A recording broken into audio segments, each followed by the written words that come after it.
హరి ఓం నమ శివాయ ఓం నమ శివాయ ఓం శ్రీ భద్రకాళీ సమేత వీరభద్రస్వామిని నమో నమః మాతృ పితృభ్యో నమః ఆచార్య అతిథిభ్యో నమః శ్రీమాత లలితా త్రిపుర సుందరయే నమో నమః। शिवशक्ति स्वरूप प्रिय भक्तगण आम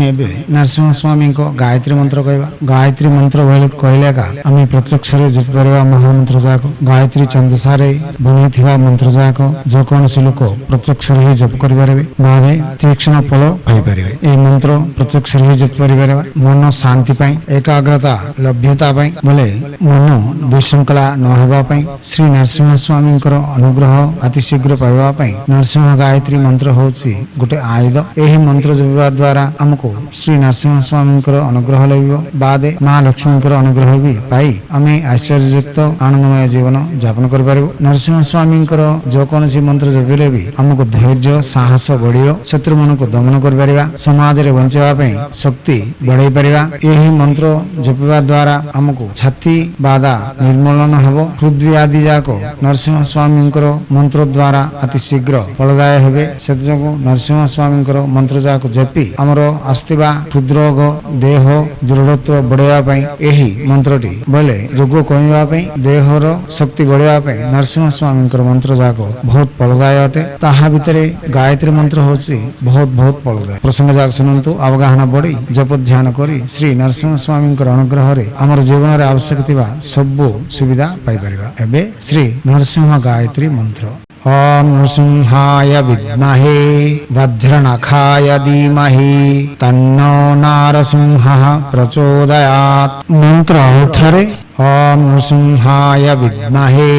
वज्रनखाय धीमहि तन्नो नारसिंहः प्रचोदयात्। मंत्र उच्चारे ओम नृसिंहाय विद्महे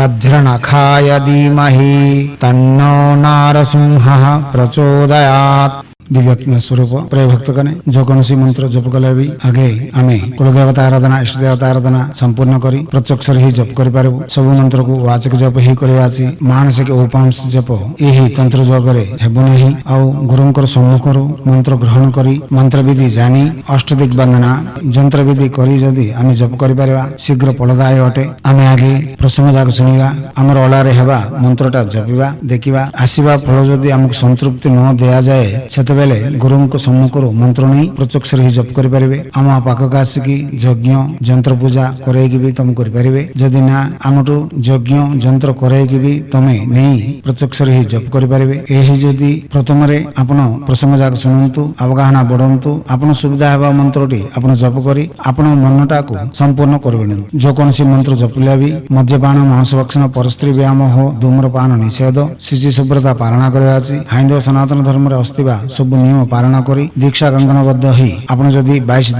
दिन को 8 माला जदि जपिबे बाज्यर फल पाई परिबे। फल जदि असुविधा हैला हम संगे साक्षात करंतु जदि ना गुरु मन को साक्षात करी जानी सुनी जप ध्यान करी आपण मनटा संपूर्ण करिना पई आपण हाथ रे हेबा सचेष्टा करंतु हाइंदव सनातन धर्म ऋषि माने हमको जगैथिबा विद्या विनियोग करवाटारे भारतीय संस्कृति संप्रदाय रक्षा करवाटारे आगामी ही हमर संस्कृति रे आस्थिबा पर्व पर्वाणी आचरण विधि रे थिबा मर्म रहस्यटी आमे आगे ग्रहण करी तार सुविधा आमे पाई से सुंदरमय आनंदमय जीवन को आमे दुनिया को प्रचार करवाटारे आगामी हेबे बोली आशा करी सब बेले तुम सेवारे रत्नश्री हिंदू सेवा समाज आचार्य भीम सिंह राय कुमार और आप निखिलानंद सागर महाराज।